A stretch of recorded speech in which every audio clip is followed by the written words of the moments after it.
Dear reader, you may know me as someone who has stayed positive throughout my journey with dementia. I am, after all, a glass half full person. I've reminded tens of thousands, possibly hundreds of thousands of people that there is a life after a dementia diagnosis. I have campaigned to increase awareness of the disease. I have shared my tips for how to live with it as a companion, albeit an unwelcome one, yet not an enemy. I could even go as far as to say I've enjoyed finding solutions to some of the challenges dementia has presented me. I've often felt a sense of achievement each time I've outwitted this opponent inside my brain. I've given people hope. Yet I do not have a magic wand. Dementia is a progressive illness. There will come a time when its moves on the chessboard of life outmaneuver mine. If I'm honest, I can feel it happening now. And so I'd like you to let me turn to the end and my thoughts as I see it on the final way to outwit dementia. And that is by talking about assisted dying. I know that it is a controversial subject. I know that people have strong views on both sides. But what you will find inside this book you are holding are my views. And they are that if assisted dying were legal in this country, I would choose it in a heartbeat. Perhaps it is hard for some of you to read this, but it's true. My partner in writing, Anna Wharton, who has co-authored all 3 of my books with me, once described me as a swan gliding on top of the water, or appearing so to other people. But she could see my legs frantically paddling under the water to give that impression. She saw just what that took out of me.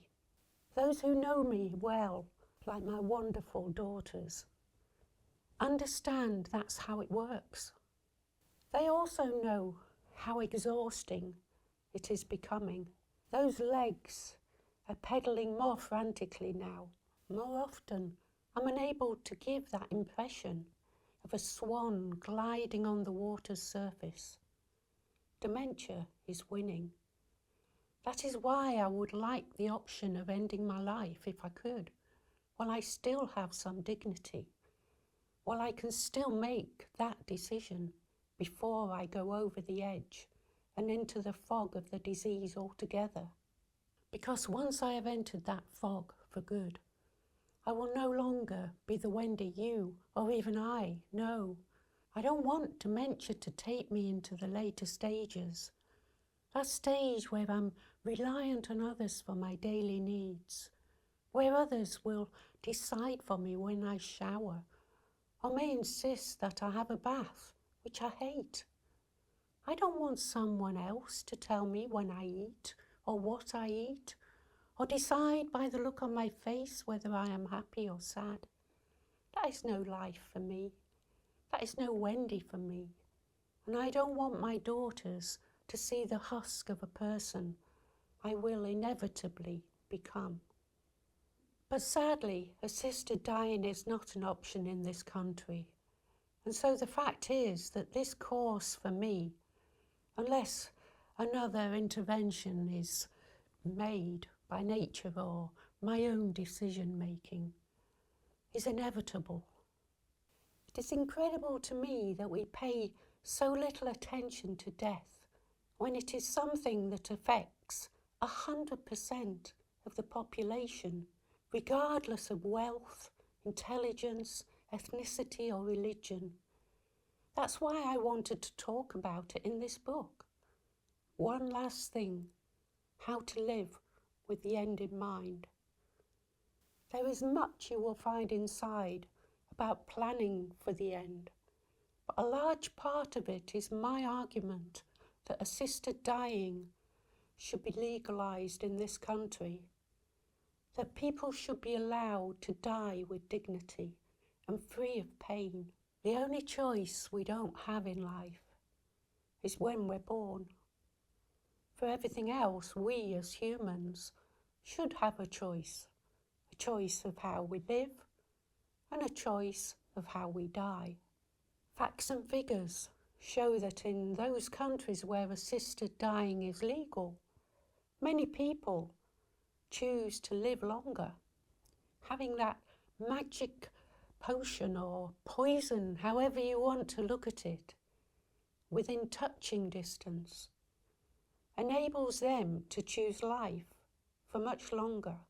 Refusing to legalise assisted dying does not prolong life, as people like to think. It prolongs death, and often pain. Why would anyone choose that for themselves or someone they love?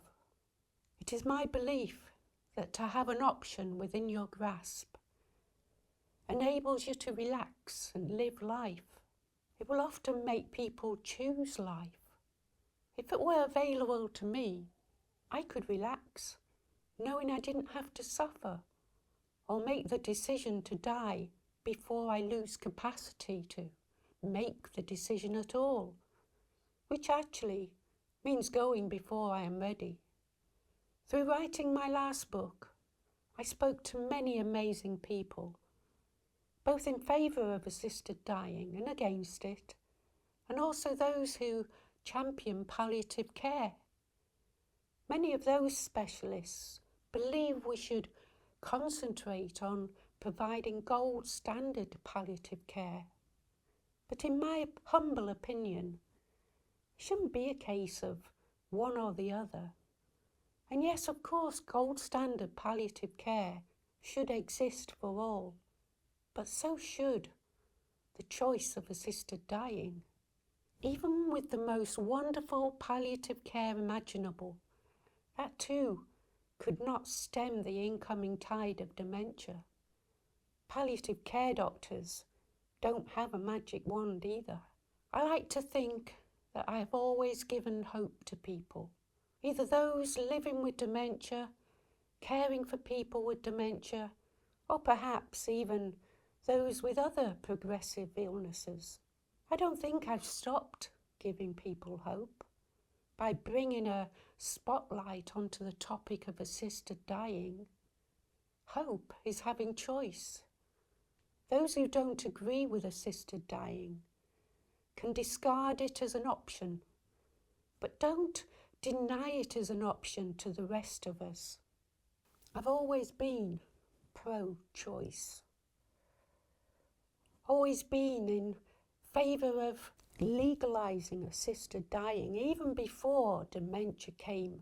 But one of the reasons for writing this book was to see if anyone could change my mind. And so I ask you, whatever your beliefs, to approach this book with the same outlook, with an open mind. Read the facts, read the opinions, arguments and stories laid before you, and then make your own mind up. Not one person was able to sway my thoughts. I wonder if they can change yours. Wendy.